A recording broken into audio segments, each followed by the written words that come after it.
Ok, très bien. Donc vous arrivez à m'entendre. Ok, ok. Donc le sujet aujourd'hui, ça va être l'estomac plein.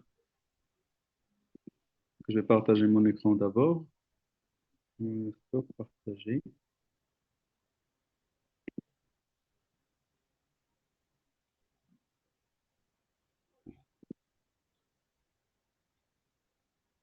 Très bien. Est-ce que vous arrivez à voir les amis? Vous pouvez me laisser un message?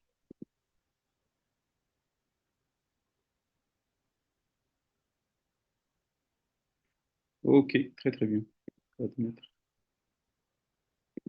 Alors, donc le sujet aujourd'hui, on va se concentrer sur un sujet qui concerne l'anesthésie, mais c'est une anesthésie qu'on peut appliquer aux urgences. C'est une situation qu'on appelle communément l'estomac plein. Et donc, comme question, quand l'estomac est plein, que faire? Or, les Marocains d'entre vous, qui sont la majorité, connaissent la citation qui dit, quand l'estomac est plein, elle dit à la tête de chanter. Et donc là, dans cette présentation, on va essayer de chanter ce que fait le médecin urgentiste pendant une intubation en urgence. Alors, comme vous savez, l'intubation aux urgences, elle est par définition difficile. Donc ça, on l'a déjà vu dans l'atelier des airways. Alors, cette difficulté, elle émane du fait qu'on va intuber un malade aux urgences. On n'a pas une idée sur l'évaluation de ses voies aériennes. Est-ce que c'est une intubation qui est facile? Est-ce qu'il y a des critères de difficulté de l'intubation? Du fait que généralement, c'est des patients traumatisés, donc on peut avoir du sang au niveau de la bouche, des sécrétions, des déformations anatomiques par des fractures faciales ou des fractures cervicales et des difficultés qui sont liées à tout ce qui est gestion de ces patients. Euh, c'est la situation de l'estomac plein. Alors, les risques, bien sûr, sont multiples. Déjà, le contexte d'urgence en lui-même, c'est un critère de difficulté de l'intubation. Le terrain des patients aussi, il peut poser des problèmes, surtout les patients qui sont fragiles, les patients avec des terrains de cardiopathie, de néphropathie, qui sont très sensibles aux effets de drogue, de sédation qu'on va utiliser, et aussi les risques des effets secondaires de ces drogues, qui sont dans la majorité inducteurs d'hypotension. Et donc, il va falloir penser à ce volet hémodynamique et à la gestion de l'état hémodynamique du patient. Alors, le risque de l'intubation aux urgences, principalement, c'est le risque d'inhalation pulmonaire du contenu gastrique. Pour cela qu'on s'intéresse à l'estomac et on dit estomac plein, parce que justement, le risque, c'est que le contenu gastrique il va refluer et passer au niveau de l'arbre trachéobronchique, ce qui va poser plusieurs complications aux patients et qui peut être mortel dans quelques cas. D'où l'obligation d'aller et de travailler par des protocoles. Et c'est ce dont on va parler aujourd'hui, c'est le protocole de l'induction à séquence rapide. Alors, quand on dit induction à séquence rapide, ça sous-entend qu'il y a une induction autre, un autre type d'induction. On va l'appeler à séquence normale. Et c'est le type d'induction qu'on fait généralement pour les chirurgies programmées au bloc opératoire. Donc, il y a deux grands types d'induction pour l'anesthésie générale. Soit on a un estomac qui est plutôt vide, c'est un malade qui est programmé pour une chirurgie, il a respecté les heures de jeûne. Et pour ce malade, on va faire un protocole qui est adapté, donc qui va prendre en considération ce terrain. Mais ce qui nous intéresse, nous, c'est la situation d'estomac plein et la situation des malades qui n'ont pas pu respecter ces heures de jeûne, justement. Alors, on a dit que le risque de l'intubation aux urgences et l'intubation, la gestion de ces patients qui sont en situation d'estomac plein, le risque principalement, c'est l'inhalation pulmonaire. Alors, l'inhalation pulmonaire, tout simplement, c'est le fait qu'il y aura un passage du liquide gastrique dans l'arbre trachéobronchique et qui sera responsable de lésions pulmonaires. Alors, ce passage de liquide gastrique, il peut être soit par régurgitation, qui est un mécanisme passif, par une ouverture ou une hypotonie des sphincters de l'œsophage, avec la perte des réflexes de protection des voies aériennes et donc on aura un passage de ce liquide dans les poumons. Ça peut être actif dans le cas où le malade il va vomir, un malade qui est inconscient, qui vomit, et donc il ne peut pas protéger ses voies aériennes, il est en décubitus dorsal, et donc il y aura passage du liquide gastrique. Le plus fréquent, c'est les régurgitations. Alors, cette inhalation pulmonaire, ce qu'il faut savoir, c'est qu'elle peut qu'elle peut se produire soit pendant la laryngoscopie, donc pendant l'intubation, avant l'intubation ou même au moment où on va penser à extuber ce patient. Et justement, c'est d'où l'intérêt de garder en tête et de bien évaluer ces patients. Alors, pour qu'il y ait inhalation pulmonaire, trois conditions doivent être présentes. Alors, la présence d'un reflux gastro-œsophagien par une supériorité de la pression intragastrique qui a un contenu qui est assez important. Et cette pression-là, elle va dépasser la pression du sphincter inférieur de l'œsophage. Et donc, on aura un reflux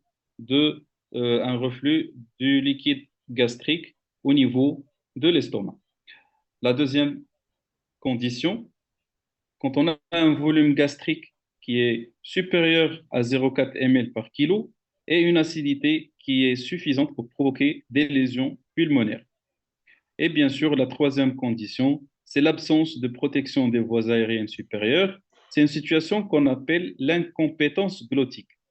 L'incompétence glottique, tout simplement, c'est la perte de la fonction de la glotte, qui est, comme vous le savez tous, c'est une fonction principale dans la protection des voies aériennes au moment de la déglutition, et qui va fermer le larynx pour éviter qu'il y ait passage du liquide ou des solides au niveau de la trachée. Alors, qu'est-ce qu'un estomac plein?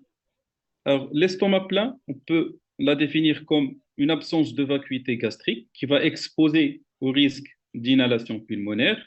Et on va la définir par deux critères qui sont le volume du contenu gastrique qui est supérieur à 25 ml ou 0,4 millilitres par kilo et un pH du contenu gastrique qui est très acide, qui est inférieur à 2,5.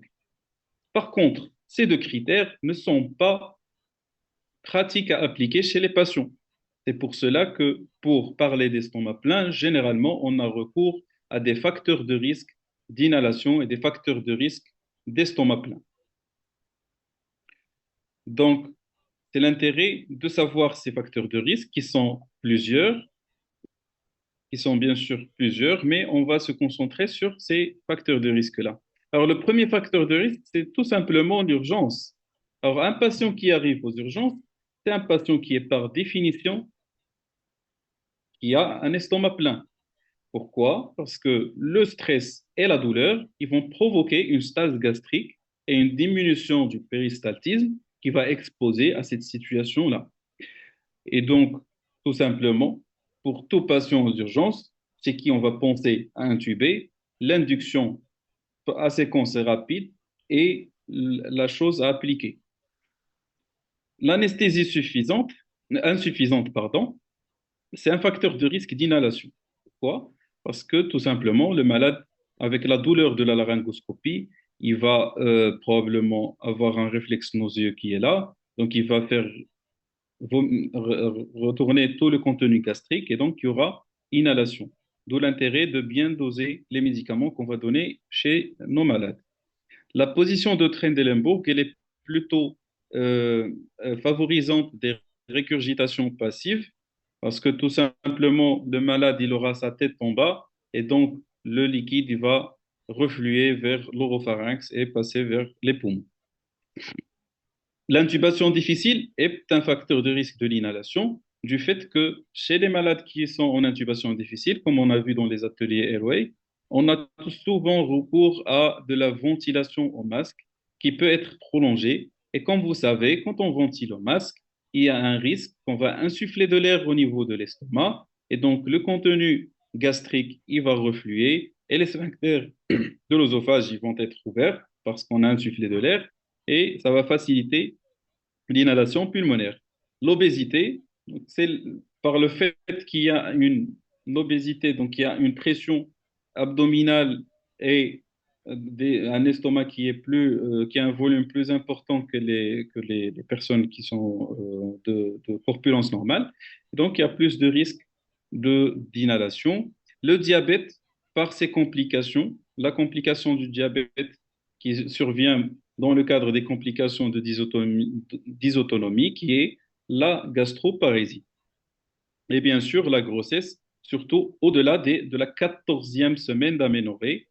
Alors, ça peut être dû à une cause mécanique, donc c'est l'utérus gravite qui va prendre du volume et donc qui va comprimer l'estomac. Et ça peut être hormonal par la progestérone qui va ralentir le péristaltisme du tube digestif et exposer au risque d'inhalation. Donc, ces facteurs de risque-là, il y a d'autres facteurs de risque, bien sûr. Quand on a une chirurgie, un patient qui est opéré pour chirurgie abdominale ou une pathologie du tube digestif, des situations d'atteinte du rachis ou des patients qui ont un rachis cervical et d'autres facteurs de risque qu'il faut connaître. Mais ces facteurs de risque-là sont les plus fréquemment rencontrés dans le cadre de la pratique d'un médecin urgentiste. Alors, qu'est-ce qui se passe sur le plan physiopathologique? Alors, ces deux courbes-là, ils représentent l'évolution d'un volume au niveau de l'estomac qui est marqué par un isotope et on va suivre la vidange gastrique au cours du temps. Alors, on voit que les liquides, ils vont diminuer de 50% dans les 20 premières minutes et ils vont être négligeables au bout de 2 heures, mais les solides, ils prennent plus du temps. Et donc, pour avoir une diminution de 50% des solides, ça va prendre minimum 2 heures. Et donc, c'est pour ça que, généralement, pour les malades qui vont être programmés pour chirurgie, on leur demande de faire un jeûne pour les solides de 6 heures minimum, pour les liquides de 2 heures. Vous avez compris, ces deux critères-là, ces deux conditions-là, ils ne peuvent pas être appliqués chez un malade aux urgences.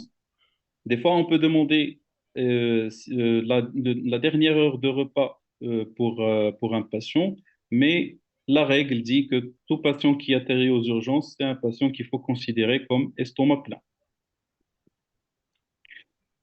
Alors, comme vous savez, la protection des voies aériennes, elle se fait par la déglutition, la fermeture de la glotte et de la toux.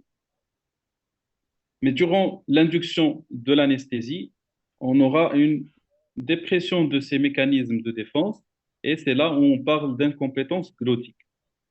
C'est la même chose qui se passe quand on a un patient qui est comateux avec perte des réflexes de protection des voies aériennes et quelle que soit l'étiologie de ce coma.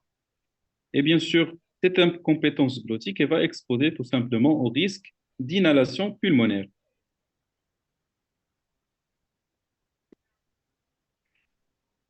La durée de la vidange gastrique, elle peut varier selon quelques terrains et selon les conditions de prise en charge.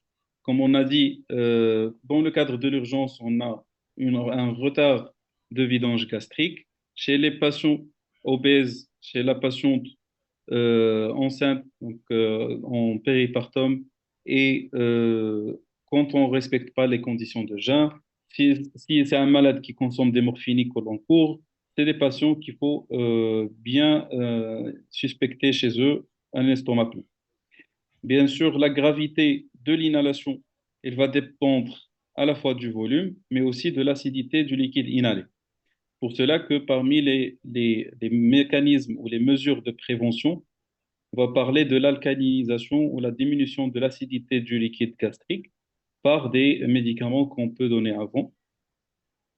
Et bien sûr, les pneumopathies qui vont être secondaires à cette inhalation pulmonaire, ils peuvent être à la fois secondaires à une insémination par les germes provenant du tube digestif, mais aussi le risque de surinfection bronchique secondaire sur un poumon qui est lésé par ce liquide acide.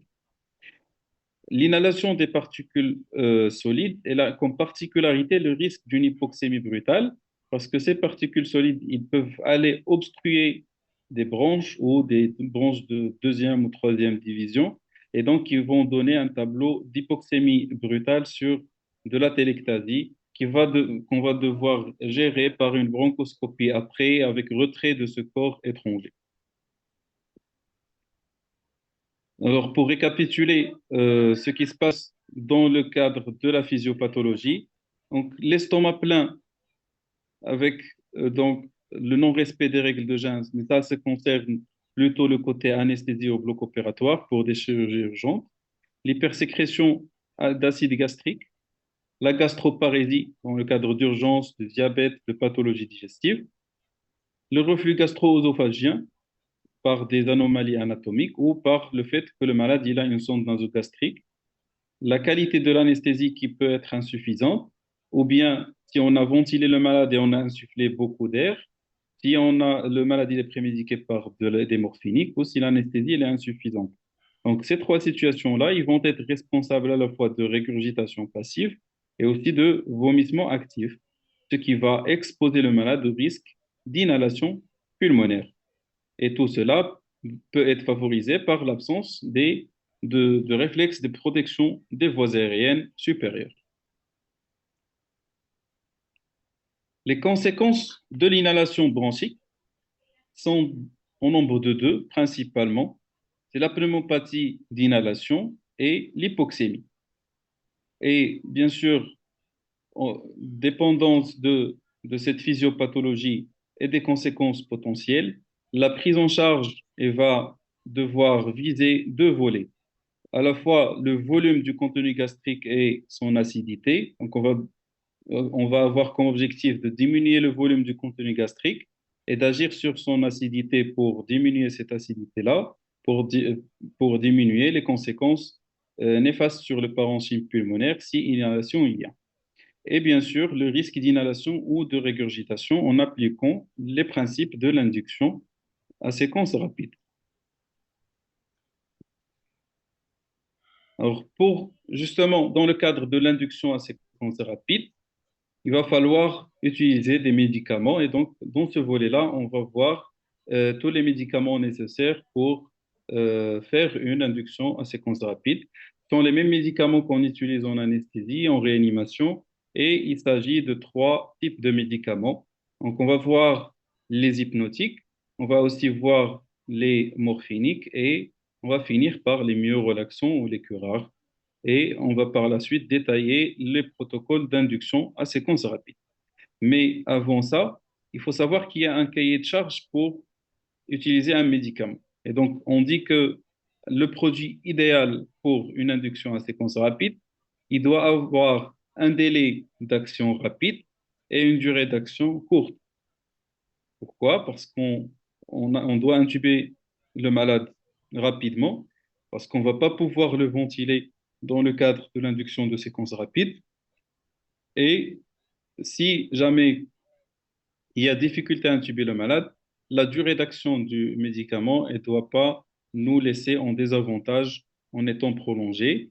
Aussi, il ne doit pas avoir d'effet hémodynamique ou peu d'effet hémodynamique et il doit être parfaitement antagonisable. Donc, c'est un médicament qui a un antagoniste qu'on peut utiliser, type, par exemple, le curare rocuronium qui a son antagoniste, le Sigamadex. On va le voir par la suite.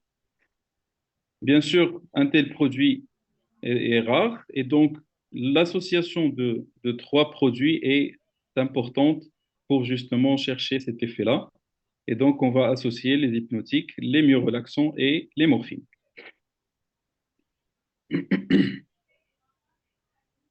Alors, concernant les hypnotiques, donc la première molécule qui est de référence dans le cadre de l'induction à séquence rapide, c'est l'étomidate. Le nom commercial, c'est l'hypnomidate. Donc, c'est un hypnotique qui est très bien toléré sur le plan hémodynamique. Donc, il a très peu d'effets d'hypotension. Et donc, il est parfaitement utilisable chez tout patient aux urgences, que ce soit un patient qui est stable sur le plan hémodynamique ou instable sur le plan hémodynamique. Il a un délai d'action et une durée d'action qui sont courts et il est adapté aux urgences, bien sûr. Alors, il a des inconvénients, c'est qu'on décrit pour l'étomidate des myoclonies à l'injection et le risque d'une insuffisance surrénalienne transitoire, même après une injection unique. mais il reste le médicament à utiliser pour une induction à séquence rapide. Alors, pour la kétamine, c'est aussi une drogue de choix. Pourquoi justement? La kétamine, elle est, contrairement aux autres drogues, elle est plutôt stimulante. Donc, elle va stimuler le système sympathique. Elle est pas du tout hypotenseur. Donc, il va pas donner d'hypotension. Il est parfaitement indiqué chez le patient en état de choc, mais aussi chez le patient asthmatique, parce qu'il a un effet bronchodilatateur qui est recherché justement chez les patients en asthme aigu grave qu'on va intuber. Et à la fois, il a un effet antalgique, donc qui va diminuer les influx nociceptifs qui peuvent aggraver l'état du patient. Mais du fait qu'il est stimulateur, il risque d'engendrer une hypertension intracrânienne. Et donc, c'est un médicament à éviter chez les traumatisés crâniens graves.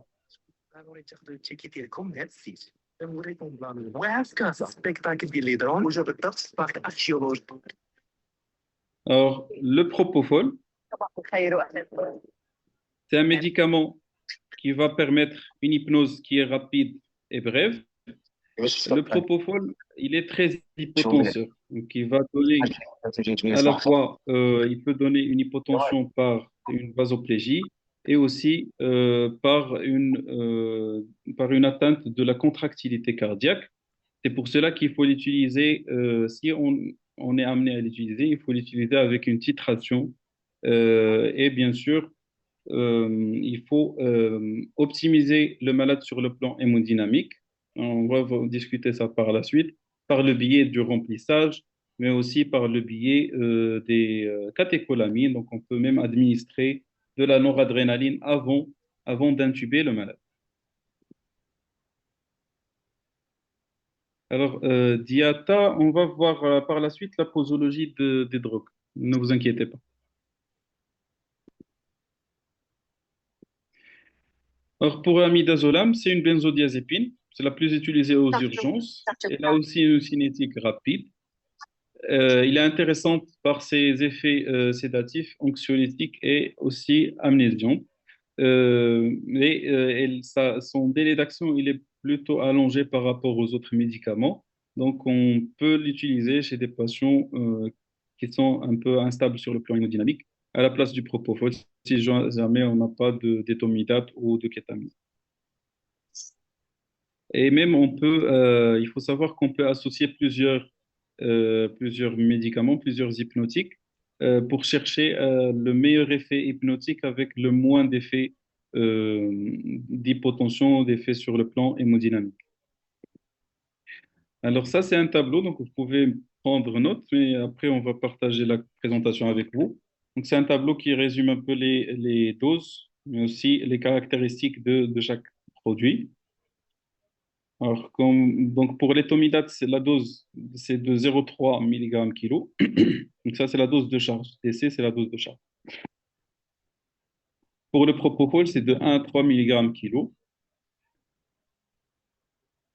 Midazolam, c'est de 0,1 mg kilo. Kétamine, c'est 2 à 3 mg kilo.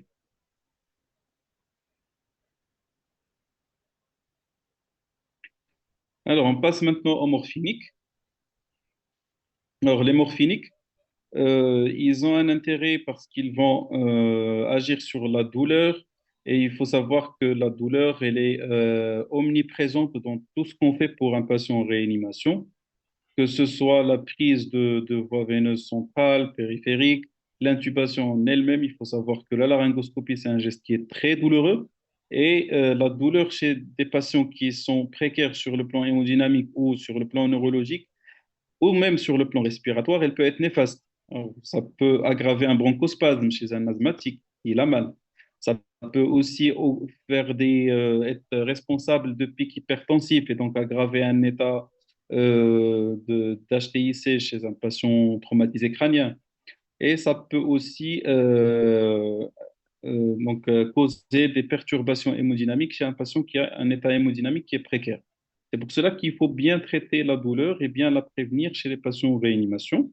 Donc ça pour dire que classiquement, pour les morphiniques, euh, on disait que jusqu'à récemment, la règle c'était de ne pas les donner dans une induction à séquence rapide, ne pas les donner avant d'avoir sécurisé les voies aériennes supérieures. Qu'est-ce que ça veut dire sécuriser les voies aériennes supérieures?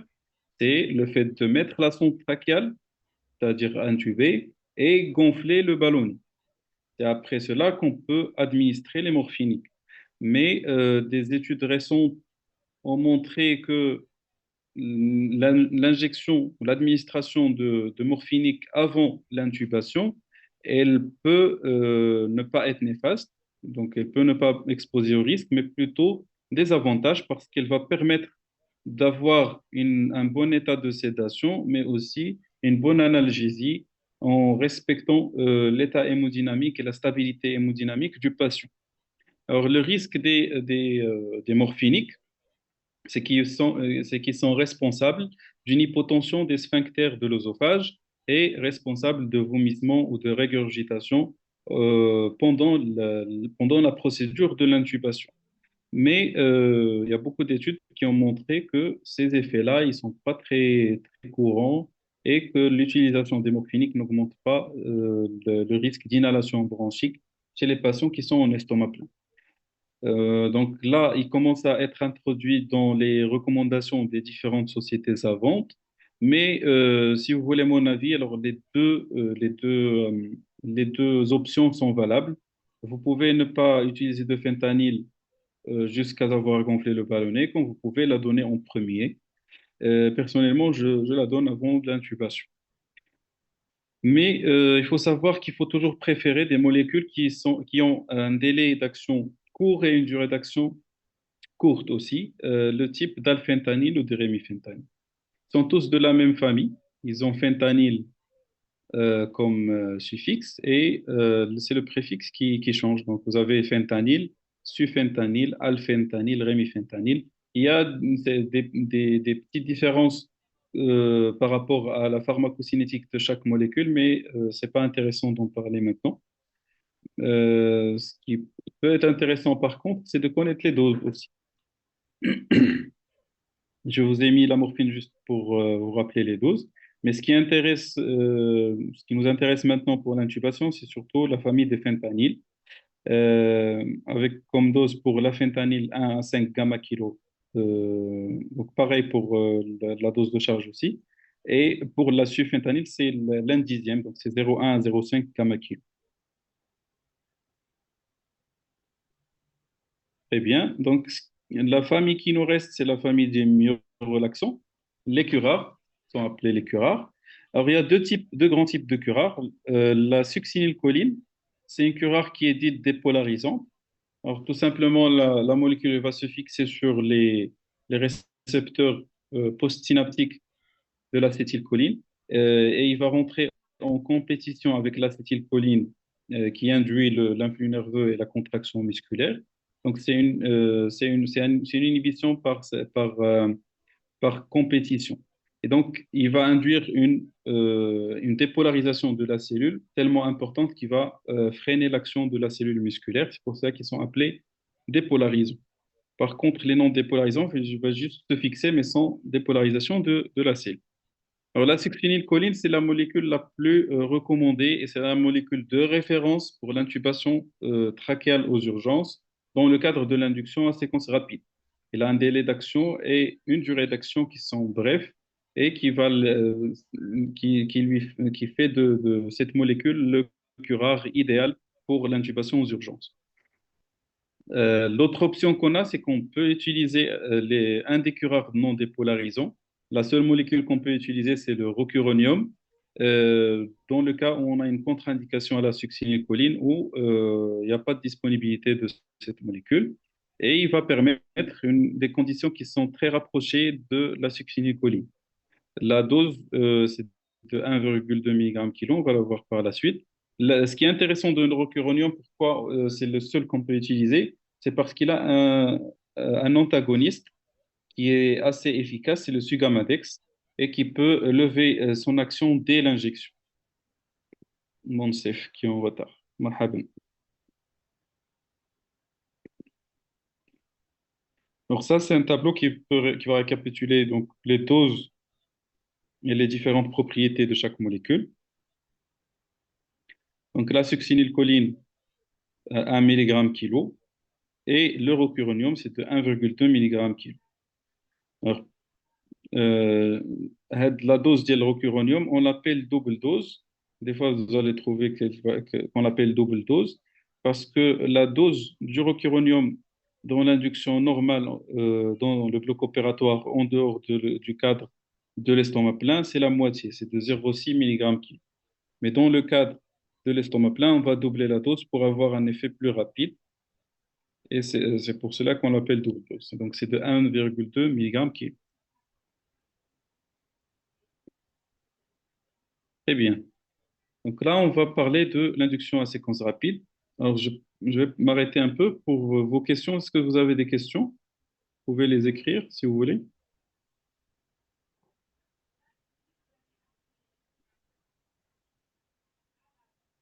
Les amis, est-ce que vous avez des questions? Donc, avant de continuer.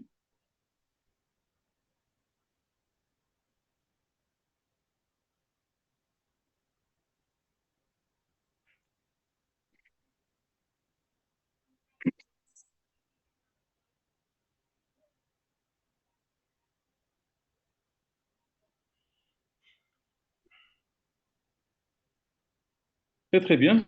Donc, on va enchaîner. Alors, Succinylcholine commercialisée au Maroc. Alors, si tu as de la chance, tu peux la trouver au CHU Salah Hammekinash. Le nom commercial, c'est la célocurine. Célocurine. Donc, ça fait longtemps qu'elle n'existe pas au CHU. Je ne sais pas s'il est toujours commercialisé.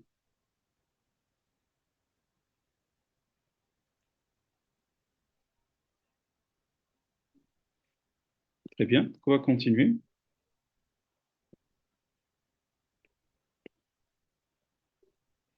Alors, l'induction à séquence rapide, donc vous l'avez bien compris, il s'agit d'une administration de trois types de médicaments et pour justement faciliter l'intubation du patient en le rendant parfaitement inconscient, c'est-à-dire c'est de l'hypnose, donc c'est la sédation, c'est l'hypnose. On va sédater le malade et on va donner un myorelaxant c'est le curare, donc le but, c'est la mieux relaxation. Alors, l'importance des curares, c'est qu'ils vont faire relâcher les muscles oropharyngés, les muscles qui sont responsables de la mobilité des cordes vocales, pour faciliter le passage de la sonde trachéale. Et aussi, le troisième but, c'est l'analgésie, par l'introduction de morphiniques. Et donc, le but de l'induction de séquence rapide, c'est d'assurer toutes ces trois fonctions dans les plus brefs délais, rapidement, pour pouvoir intuber le malade rapidement, pour minimiser le risque d'aspiration. Aspiration, c'est le synonyme d'inhalation bronchique de contenu gastrique. Bien sûr, quand on va donner ces trois médicaments, la ventilation spontanée va disparaître. Et donc, c'est là où on doit intuber le malade rapidement parce que dans les séquences de l'intubation à séquence rapide, la ventilation, elle ne se fait pas dans les premiers temps. On ne doit pas ventiler le malade pour ne pas insuffler de l'air dans l'estomac et augmenter le risque d'inhalation gastrique. On ne va intuber qu'après avoir ventilé à travers la sonde trachéale. C'est pour cela que les malades ils sont plus à risque de désaturation, ils sont plus à risque d'hypoxie si on n'arrive pas à les intuber rapidement. Mais dans le cas où l'intubation s'avère difficile, là, on est obligé de ventiler parce que le risque d'hypoxémie et le risque d'asphyxie, il va primer sur le risque d'inhalation bronchique.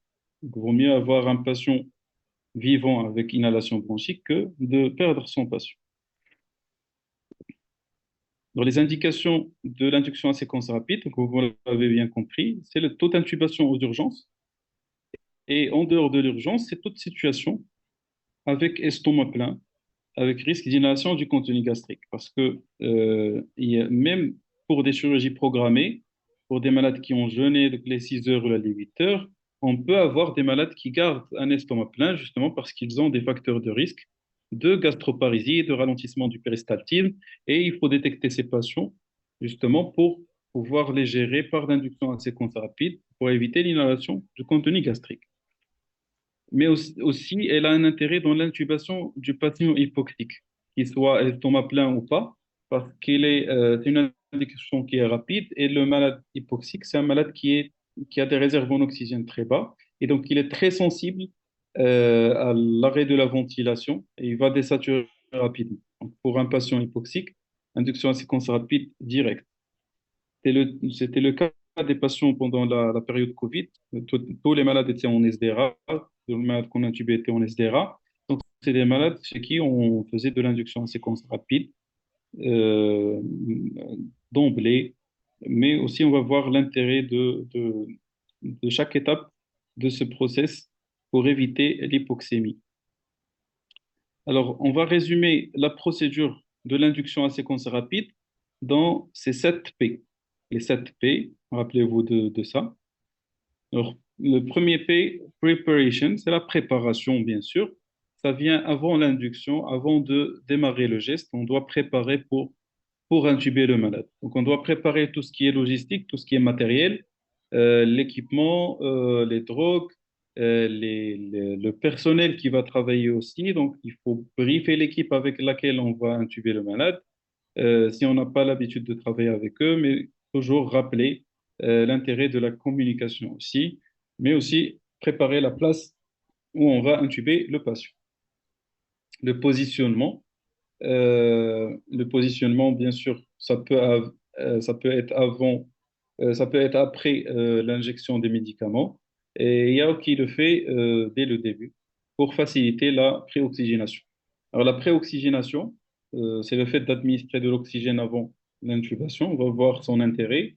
Pre-treatment, donc c'est la préparation par des médicaments qui vont faciliter la procédure en limitant les effets secondaires des hypnotiques et de tous les médicaments qu'on va utiliser pour l'induction. C'est une étape primordiale, cruciale, et qui va nous permettre d'éviter des catastrophes. Parce que si on vient et on injecte des médicaments, des hypnotiques chez des patients qui ne sont pas bien préparés, qui ne sont pas prémédiqués, on peut avoir des effets secondaires qui sont néfastes, qui peuvent aller jusqu'à l'arrêt cardiaque. Paralysis and induction, donc c'est le moment où on va injecter nos médicaments. Placement with proof, donc c'est le fait de placer la sonde trachéale et de vérifier son emplacement. Post-intubation management, donc c'est la gestion du patient après l'intubation. Alors, sur le plan timeline, donc la preparation, ça démarre 10 minutes avant, minimum 10 minutes avant le geste. Pre-oxygenation, c'est 5 minutes avant. Pre-treatment, c'est 3 minutes avant. L'induction, donc c'est le temps zéro, c'est l'induction. Le positionnement du patient. Après, c'est l'intubation. On va mettre la sonde. Et après, vient la gestion post-intubation.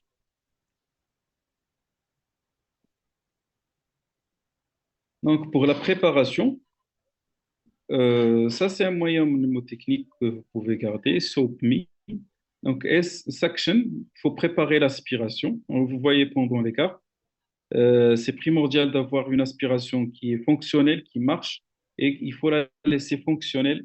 Dès qu'on est à la tête du patient, il faut toujours entendre le son de l'aspiration et s'assurer que c'est bien fonctionnel. Et on peut la placer entre le matelas et le lit pour la fixer, pour ne pas qu'elle tombe. Oxygène, donc l'oxygénation. Soit on peut mettre à ce stade-là, on peut mettre un masque à haute concentration ou bien un bas-vu. On va relier à une source d'oxygène avec 15 litres par minute d'oxygène. Donc là, pour démarrer, donc il faut s'assurer que tout ça, ça marche et que tout ça est disponible. Airway, donc il faut s'assurer que tout le matériel nécessaire pour la gestion des voies aériennes est disponible, à savoir les sondes d'intubation avec différentes tailles. Il faut tester le ballonnet en le remplissant de 10 ml d'air avec une seringue avant l'utilisation, parce que des fois, on peut tomber sur des problèmes de production, des ballonnets qui sont perforés, et ça va exposer au risque d'inhalation de sécrétion parce qu'on va devoir enlever la sonde et remettre une autre sonde.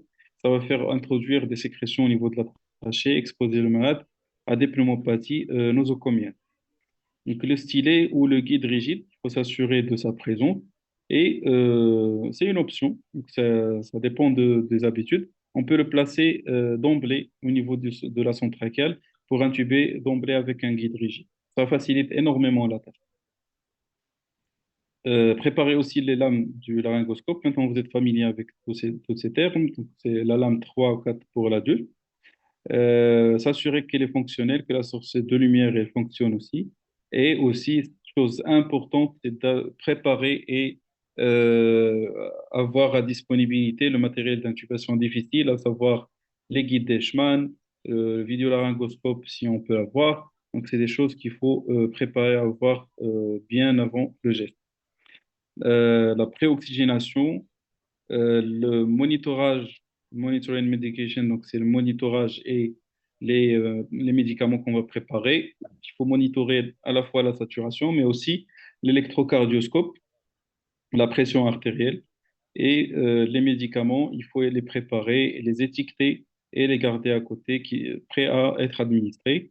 Bien sûr, vaut mieux avoir un capnographe pour s'assurer du bon emplacement de la sonde trachéale après l'intubation, parce qu'il reste le moyen de référence pour cette tâche.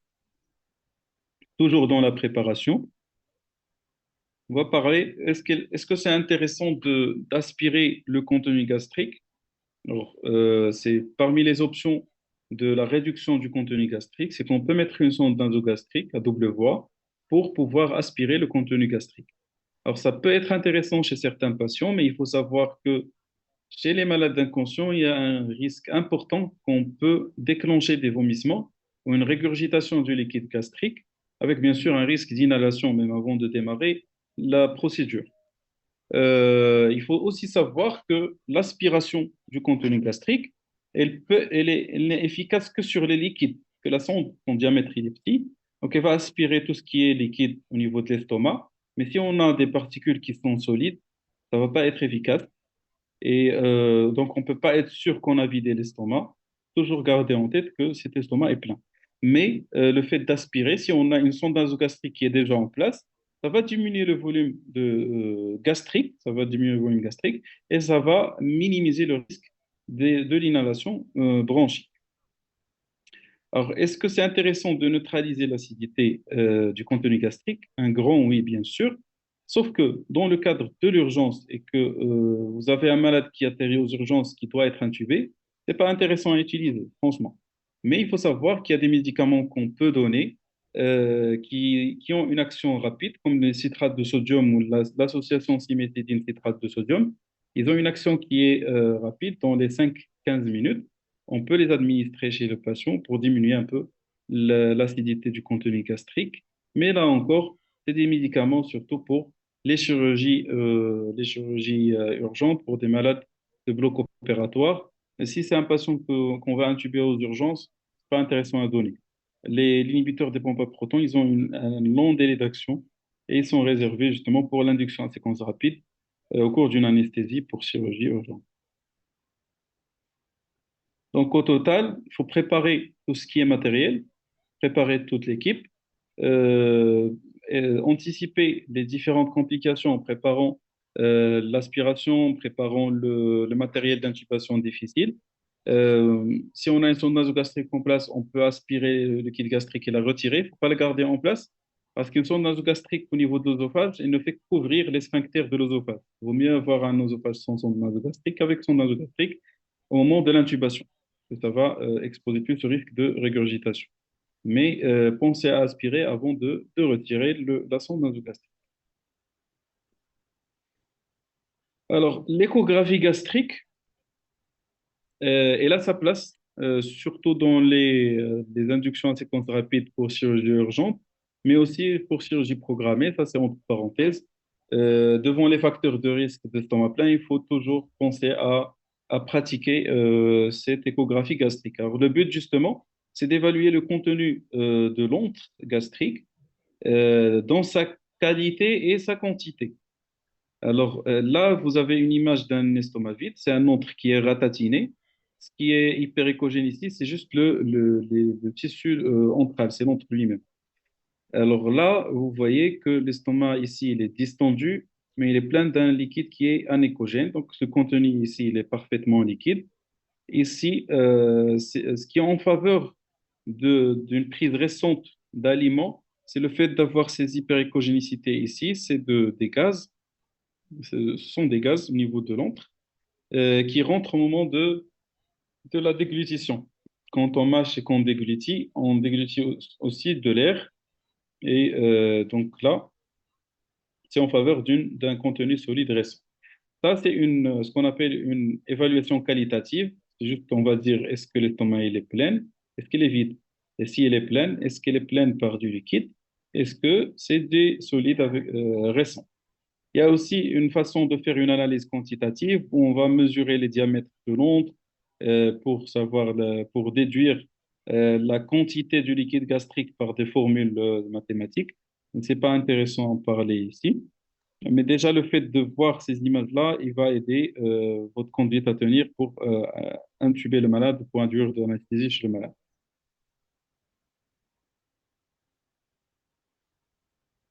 Alors ça, c'est juste un algorithme pratique pour savoir que c'est intéressant à exercer comme examen pour évaluer la vacuité gastrique ou la situation d'estomac plein. Et ça va nous donner plusieurs options après, selon l'état de l'estomac, est-ce qu'il est plein ou pas, et selon le risque d'aspiration bronchique et le risque d'inhalation bronchique, est-ce qu'il est important ou pas. Alors, la préoxygénation, c'est une étape primordiale crucial même parce que si on ne fait pas une bonne préoxygénation, on expose le malade au risque d'hypoxémie et de désaturation au cours de l'intubation. Et par conséquent, on va stresser, on va faire les choses dans la hâte et ça va être la catastrophe totale. Donc, il faut toujours prendre son temps pour la préoxygénation parce qu'on sait maintenant que l'intubation en elle-même, c'est pas vraiment un geste urgent à faire maintenant, qui peut pas attendre, mais il faut toujours bien préparer pour intuber le malade. Et parmi cette préparation, cette anticipation, c'est la place de la préoxygénation. Alors, qu'est-ce qu'on appelle une préoxygénation? C'est le fait qu'on va administrer au malade de l'oxygène à 100%, de l'oxygène concentré, pendant 3 à 5 minutes de respiration à volume courant normal pour établir un réservoir d'oxygène adéquat. Qu'est-ce que ça veut dire? Alors, il faut savoir que puisqu'on a une FiO2, on l'a vu dans les ateliers, donc fraction inspirée en oxygène, on a aussi une fraction expirée en oxygène. Alors, si on a de quoi la mesurer, l'objectif de cette préoxygénation, de faire monter la fraction expirée en oxygène de 16%, qui est chez tout le monde, à plus de 90%. Le fait justement, c'est de saturer le volume résiduel pulmonaire, saturer les poumons en oxygène pour permettre aux patients de tolérer les minutes d'apnée qui sont dues à l'intubation. Et donc, comment faire? Il y a deux méthodes. Soit on va mettre de l'oxygène à 100% par bas-vue chez le patient et lui laisser le temps de respirer normalement. Donc, c'est volume courant normal, c'est une respiration normale du patient pendant 3 à 5 minutes. La deuxième option, l'alternative à cette option, c'est de demander aux patients de faire 5 à 8 capacités vitales, qui sont une inspiration forcée suivie d'une expiration forcée.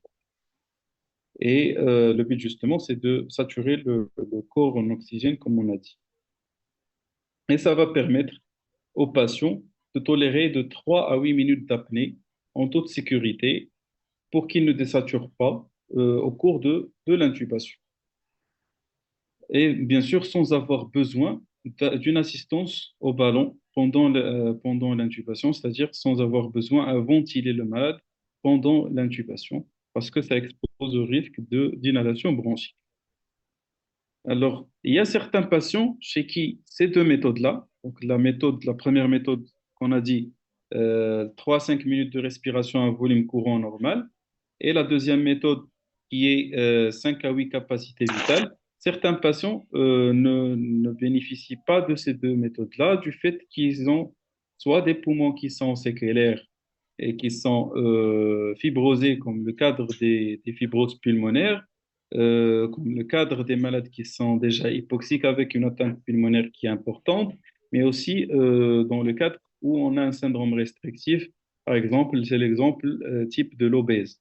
Alors, chez ces patients-là, il faut penser à pré-oxygéner, mais avec de la ventilation non invasive.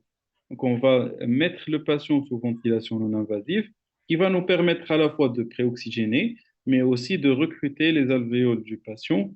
Comme ça, on va gagner plus de temps pendant l'intubation.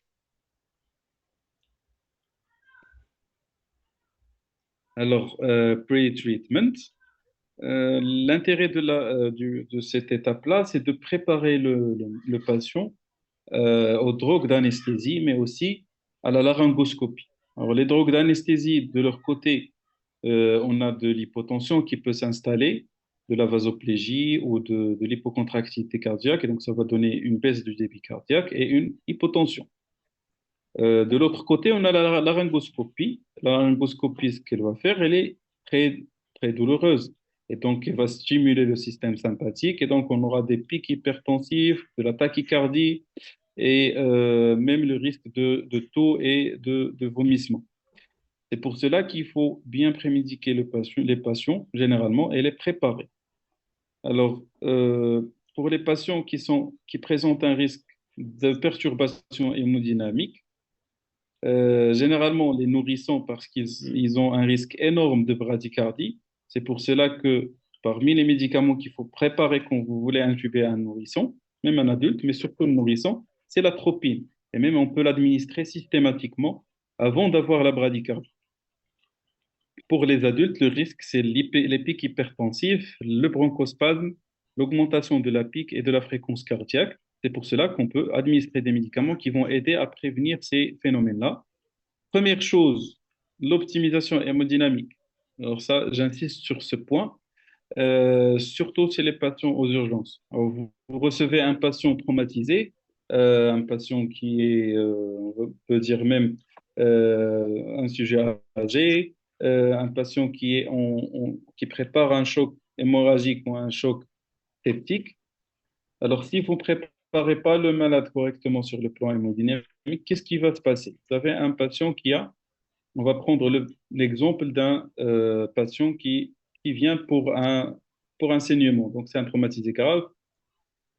Vous trouvez qu'il est un peu tachycarde, qu'il a sa tension artérielle qui est normale. Alors, vous savez maintenant, qu'on a déjà vu dans le séminaire d'avant, que c'est un patient qui est probablement, qui dépend des mécanismes de compensation qui sont dus à la stimulation du système sympathique.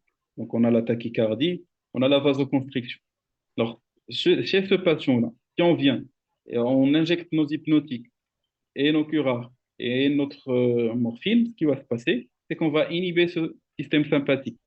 Et donc, c'est la chute de la pression artérielle, c'est la chute de la fréquence cardiaque, c'est la perte de ce mécanisme de compensation. C'est des malades qui peuvent mourir après l'intubation. Et même s'il ne meurt pas, c'est un malade qu'on va le récupérer vraiment très difficilement, même si on introduit la noradrénaline, l'adrénaline, tous les médicaments que vous voulez, parce qu'on n'a pas bien préparé le malade. Mais justement, ce patient-là, il faut l'optimiser sur le plan hémodynamique. On doit le remplir et même démarrer de la noradrénaline avant de penser à intuber. C'est la même chose pour tous les malades que vous voulez intuber aux urgences. Pensez au volet hémodynamique parce que c'est un volet qui est important.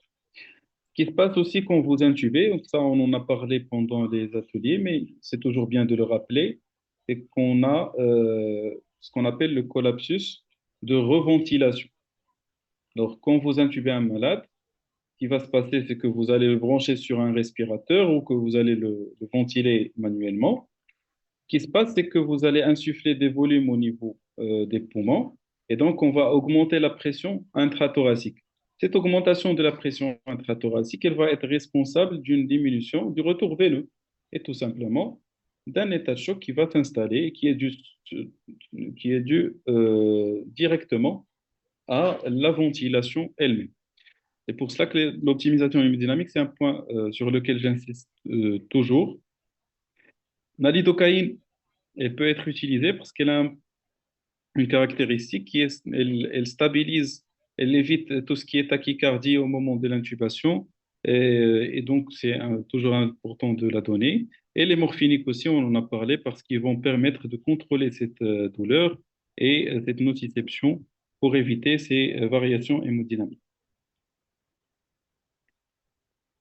Alors, l'induction, donc là, on va donner des médicaments, on va induire la sédation et notre patient. Donc, premièrement, on va injecter, donc ça, les médicaments ils vont être injectés par voie intraveineuse. On va injecter premièrement l'agent sédatif qui est l'hypnotique. Ça, c'est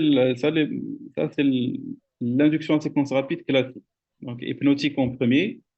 Après, on va injecter le curare et 45 secondes après à 60 secondes, on va intuber le malade.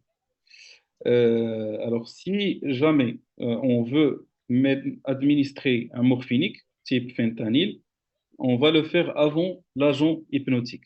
Donc, ça va être morphinique, fenta, hypnotique et curare. Et après, on va intuber. L'ancien schéma, et même il est toujours valable, hypnotique curare, et après avoir gonflé le ballonnet, on va administrer les morphiniques. Alors, les hypnotiques, c'est juste à titre de rappel. Ça, c'est l'hypnomidate, dialon pour dialon, étomidate, hypnomidate. Alors, le propofol, caractérisé toujours par sa couleur blanche. Kétalar, c'est la kétamine. Le midazolam, c'est l'ampoule de fentanyl. Et l'esméron, le curare. Donc là, c'est pour rappeler les doses aussi, toujours. Donc, kétamine, c'est de 1,5 mg kilo, étomidate 0,3-0,4. Fentanyl 2 à 10 grammes à kilo, midazolam 0,1-0,3 mg kilo, propofol 1 à 3 mg kilo. Curare, le succinétonium c'est de 1 à 2 mg kilo et le rocuronium 0,6 à 1,2 mg kilo, mais surtout ce qui nous intéresse, c'est le 1,2 mg kilo. Le positionnement. Alors, positionnement, ce qu'on a vu dans le cadre des ateliers, c'est le fait qu'on va mettre le patient dans une position qu'on appelle sniffing position. C'est une hyperextension de la tête, mais surtout, c'est le nez qui va, c'est la tête qui va aller en avant et qu'on peut aussi l'optimiser en mettant un coussin derrière la tête. Ça va faciliter l'alignement de la bouche avec la trachée pour avoir une meilleure exposition de la glotte. Bien sûr, cette position-là, elle est proscrite si vous avez un contexte de traumatisme cervical ou de rachis cervical qui est confirmé.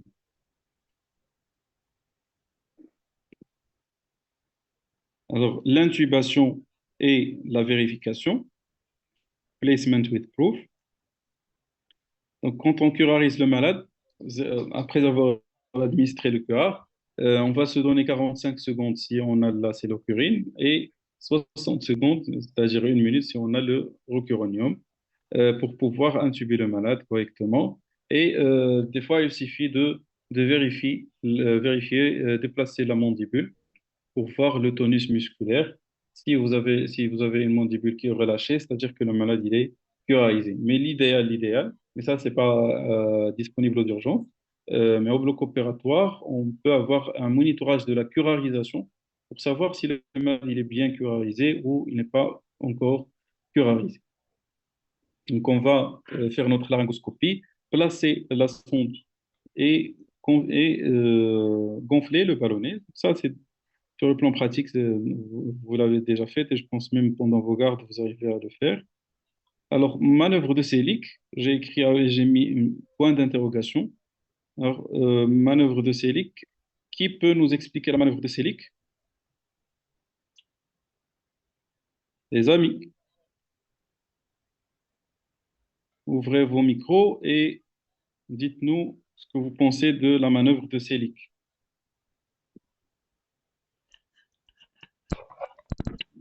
Là, je choisis au hasard. Aaron ou Hicham? Hicham, dis-moi que j'ai fait. هادشي إلا كان باقي كيسمع هشام. كرة أطفال خلى الزوم شاعل ومشى شي بلاصة أخرى. Là, je suis avec vous, ça m'a. آه. طيب ça va. Donc, la manœuvre de Selig, c'est le fait de comprimer le cartilage cricoïde. Donc, pour aider à la mise en place de la La sonde à script, oui, l'intérieur oui, de. très, très bien. Très, très bien. Alors, est-ce que ça aide à mettre la sonde? Quel est Euh, l'objectif de la manœuvre?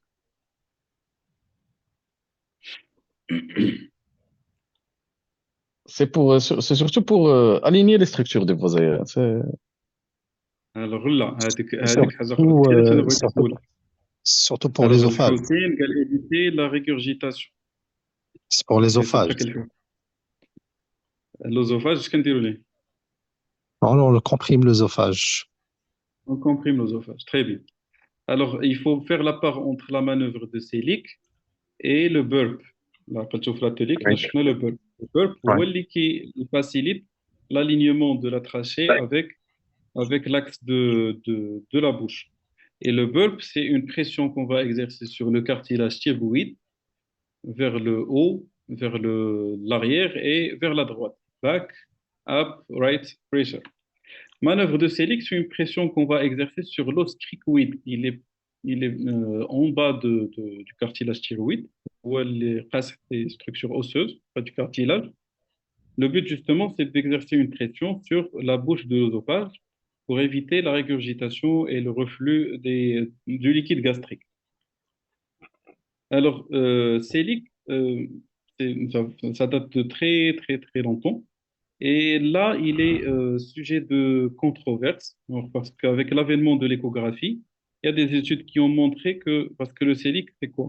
On va exercer une pression sur le cartilage cricoïde, mais vers l'arrière, un peu c'est-à-dire sur la ligne médiane.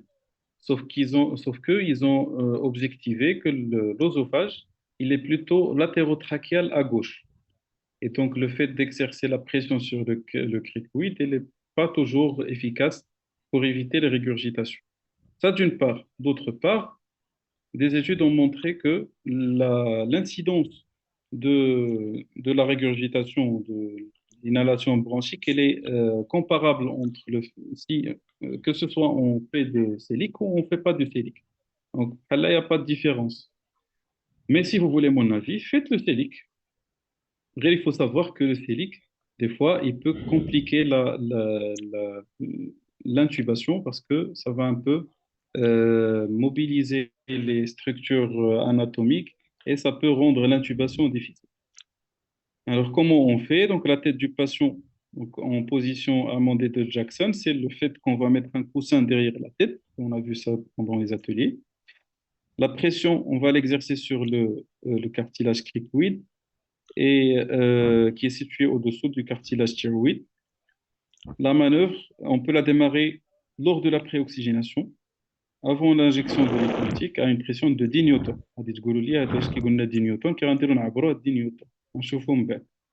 Elle est maintenue à 30 newtons jusqu'à la certitude de la bonne protection des voies aériennes, c'est-à-dire avant l'injection de l'hypnotique, c'est à 10 newtons, et quand on injecte, on va encore comprimer à 30 newtons. Bien sûr, il a des contre-indications, surtout si on a des traumatismes du larynx, traumatisme du rachis cervical et de la moelle cervicale, vomissements actifs, corps étranger, tout ça. Donc, ça peut contre-indiquer. Les vomissements actifs, pourquoi? Parce que le risque, c'est qu'en fermant la bouche de l'œsophage, que le malade il vomit d'une façon active avec cet effort de vomissement, ça peut causer des déchirures de l'œsophage par l'hyperpression. Alors, justement, comment savoir à Newton? Hadi, ça demande de l'exercice. Il n'y a pas moyen de mesurer, mais ça demande de l'exercice. Vous prenez une seringue de 50, vous mettez le piston à 50, bien sûr, en remplissant la seringue d'air et en fermant la bouche de la seringue. Alors, vous exercez une pression. Quand vous comprimez jusqu'à 33, jusqu'à ce que le piston arrive tiré de 33 ml. Ça, c'est une pression qui correspond à 30 newtons. Si le piston arrive à 40 ml, c'est une pression qui correspond à 10 newtons. Donc, ça demande juste de la pratique, vous exercer, traîner au BT comédien. Vous vous habituez à cette sensation de pression jusqu'à 30 newtons, 10 newtons. Ça demande de la pratique, surtout. Si vous voulez mon avis, Célic, je ne fais pas très souvent la vérité et ça marche très bien. J'ai pas eu d'inhalation, de cas d'inhalation, sauf des malades chez qui on a fait le Célic. Ça, je me rappelle très bien au bloc opératoire. C'est un malade chez qui on a fait le Célic, mais ça, c'est des malades justement on s'attend à ce qu'il inhale. C'était une occlusion avec un volvulus qui est déjà évolué. Donc, il a traîné pendant 3 jours. Donc, l'estomac, il est énorme. Le ventre, il est distendu. Les intestins, ils sont remplis de liquide. L'estomac aussi, un grand estomac de stase. Donc, même avec le Célic, on a eu l'inhalation et on a pu gérer. Donc, ça, c'est des choses qui, l'inhalation peut arriver avec ou sans Célic. Et même les études ont montré que c'est comparable. Donc, les deux études se valent. Voilà. Donc, les phases, donc vous l'avez déjà fait pendant les ateliers. Donc l'exposition, toujours, je vous rappelle que le bon sens pour exposer, pas en faisant une rotation du poignet, toujours vers l'avant, vers le haut, pour bien exposer. Et dès que vous mettez la sonde, bien sûr, gonflez le ballonnet et là, vous pouvez administrer votre morphinique si vous ne l'avez pas déjà donné au début. Alors, la gestion post-intubation, la gestion après l'intubation, ça va dépendre, c'est au cas par cas, ça va dépendre du terrain du patient, de la cause pour laquelle il a été intubé, qu'on va devoir administrer les opiacés après la sécurité voisine. Oui, si واحد عنده شي سؤال. Donc, on va administrer les opiacés si ce n'est pas encore fait au début. On l'administre après avoir gonflé le ballonnet. Une fois la sonde en place, bien sûr, on va confirmer par la capnographie et par d'autres mesures. Vous les connaissez, donc l'auscultation, l'ampliation thoracique symétrique, la radiographie thoracique. On va penser à sédater le malade d'une façon continue avec une association de sédatifs et d'analgésiques opioïdes. Et bien sûr, on va compléter notre prise en charge du patient. Donc, c'est au cas par cas. Donc voilà. Je termine avec cette plaque, juste pour un peu récapituler les 7 P. Alors, le premier P, donc la préparation de l'aspiration du matériel, l'oxygène, la position du patient, le monitorage, le personnel qui va assister, l'accès intraveineux et la préparation des drogues. La pré-oxygénation, avec 100% d'oxygène pendant 3 minutes, ou bien, oui, capacité vitale. Et bien sûr, il y a l'option de l'oxygénation apnéique. L'oxygénation apnéique, elle est plutôt intéressante chez les patients qui sont très sensibles à la désaturation. On peut mettre des lunettes à oxygène avec 15 litres d'oxygène par minute et la laisser en continu. Ça permet d'oxygéner, mais sans ventilation. Pre-treatment, donc c'est l'analgésie ou l'axylocaïne ou l'optimisation hémodynamique aussi. L'induction, donc l'hypnotique kétamine, étomidate, propofol et le curare succinylcholine, rocuronium. La position aussi, donc sniffing position. Et l'intubation proprement dite avec la confirmation de l'emplacement.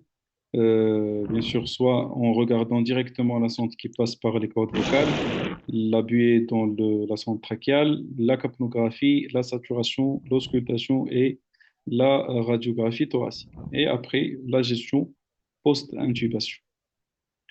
Voilà, donc c'était tout pour la présentation. Donc, le sujet aujourd'hui, c'était l'estomac plein.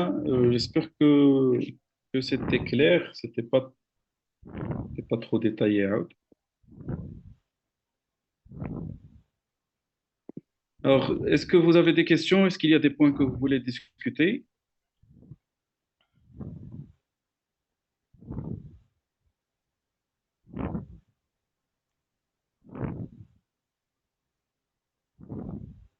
Amara, la comme présentation. Il a ما discuté. C'est clair, Oustad. C'est clair, Oustad. Attends. L'œsophage est souvent au niveau du lobe gauche de la thyroïde à l'échographie. Oui, il est plutôt à gauche. Oui. C'est ça. Et quand on comprime la trachée qui est médiane, on n'est pas sûr qu'on va comprimer l'œsophage, justement. Et est-ce qu'il y a des terrains qui favorisent la résistance aux drogues?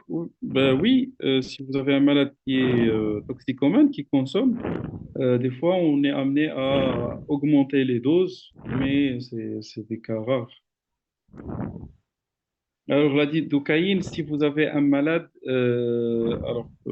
l'exemple type, si vous avez un malade coronarien, par exemple, et vous savez, pour le coronarien, la tachycardie, elle peut être néfaste, et l'intubation, comme elle est douloureuse, elle peut exposer à la tachycardie. Donc, on peut donner de la lidocaïne. À la fois, elle a une action analgésique, mais surtout, elle a une action de stabilisation de la fréquence cardiaque. Parce que, rappelez-vous, il est utilisé aussi comme antiarythmique. Pour cela qu'il a eu sa place dans le pre-treatment ou la prémédication. Voilà. C'est clair? C'est de façon pratique. La molécule de Oui. prédilection pour Alors, chauffe. Si l'hypnotique. vous Donc, avez l'étomidate, هو الأول. C'est le premier. C'est la molécule de référence. Si vous n'avez pas l'étomidate, ça dépend de l'état du patient. Si tu es devant un asthme aigu grave, la kétamine. Si tu es devant un malade qui est en état de choc, la kétamine. Si bien sûr si tu as les drogues. Parce que là, sur le plan pratique, dans la vie réelle, dans notre hôpital, on n'a que le propofol. Si tu n'as que le exactement. propofol, ce que tu peux faire, c'est que tu peux associer justement. Ce qu'on fait, c'est qu'on peut associer et propofol et midazolam, parce que midazolam, il n'est pas très hypotenseur, mais le propofol, à certaines doses, il expose à l'hypotension. Donc, on peut associer les deux pour diminuer justement la dose du propofol. Et bien sûr, il faut travailler surtout sur le plan hémodynamique. Hémodynamique. Pour l'état de choc, pour les patients choqués, c'est surtout l'état hémodynamique pour prévenir garde l'hypotension de l'eau et titrer la dose. Qu'on fait Alors, aussi, c'est pour ça que j'ai parlé de morphinique, on peut donner le fentanyl en premier. On peut la donner en premier. Quand on donne la fentanyl, on a l'avantage qu'on peut diminuer les doses des hypnotiques. بلاصة ما تعطي مثلا واحد oui. 15 cc de propofol, تقدر تعطي 10. Et c'est vachement bien. Pour les curares, راه عندك غير الروكورونيوم. الروكورونيوم بحال السكسينيلكولين بحال السيلوكورين. اللي عندك مزيان. Ils sont comparables. Le rocuronium, il est assez efficace avec la dose de 1,2 mg kilo. On répète. Pour les moxiniques, le fentanyl, on l'utilise. Et si vous avez Remifenta ou vous pouvez l'utiliser. Le Remifenta, c'est la plus préconisée parce qu'elle a une action rapide et courte à la fois. Donc, elle est rapidement métabolisée. Donc, il y l'effet ديالها بزاف. D'accord. Merci. Donc, pas chez tout le monde, oui. Tu peux ne pas donner chez tout le monde. Mais c'est intéressant de donner chez tout le monde, justement. Elle a des propriétés lignales de l'analgésie. On peut la donner, aucun problème. Lidocaïne, d'abord, on l'a les protocoles de l'induction.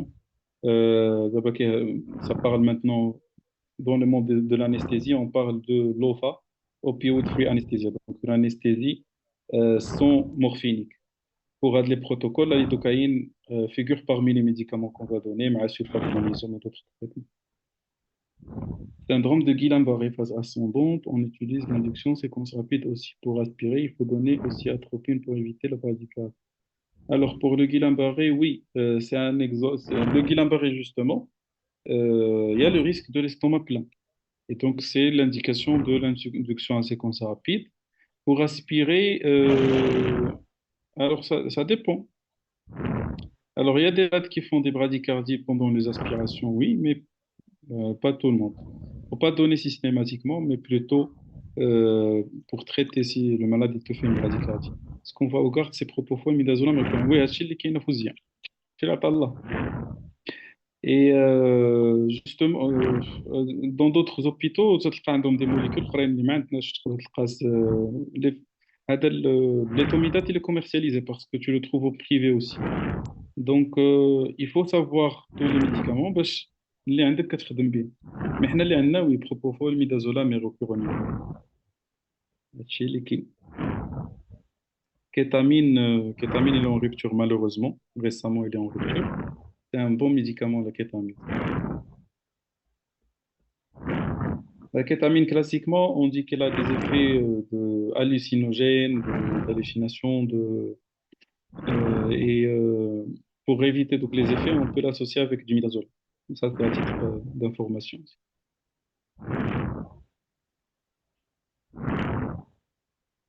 Ça va? Vous avez des questions? C'est clair? Alors, le message clé, tout patient aux urgences, c'est un patient estomac plein. Et devant l'estomac plein, c'est l'induction à séquence rapide. هذه ما يعقلوا عليها. Alors, Propofol, quand on dit titration, c'est une injection très douce. Oui, il y a tu injectes doucement. Parce que ce qui est prouvé pour le Propofol, c'est que les effets hémodynamiques d'IALO, ils dépendent de la vitesse d'injection, aussi bien de la vitesse d'injection que de la dose injectée. Donc, quand tu injectes une dose faible, si tu injectes rapidement, tu auras les effets secondaires. Le code du Sigamadex, après 2019-2018, كانوا تيقولوا لنا 500 dirhams, je pense, l'ampoule ولا شي حاجة.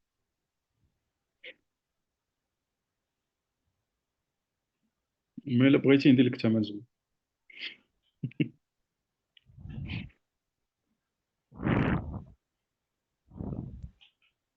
Alors, les amis, est-ce que tout va bien? Est-ce que vous avez des questions? Alors, bien sûr, la présentation va se faire Nasseri.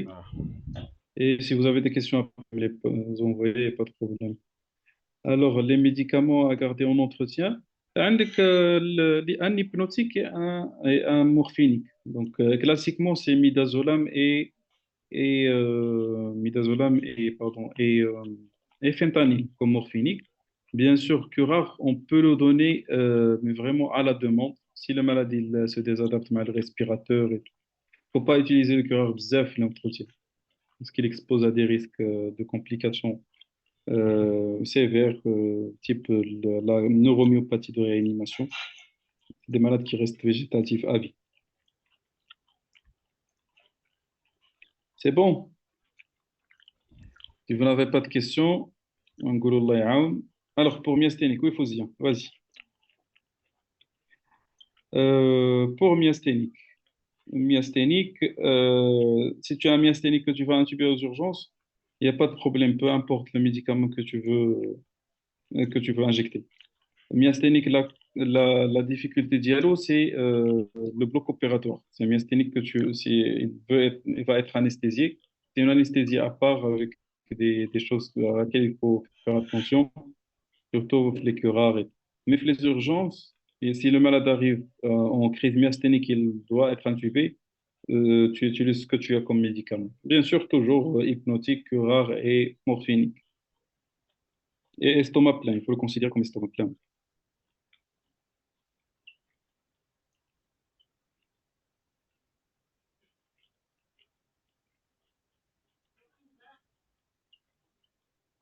Alors, je vous remercie. Tabarak alaykoum.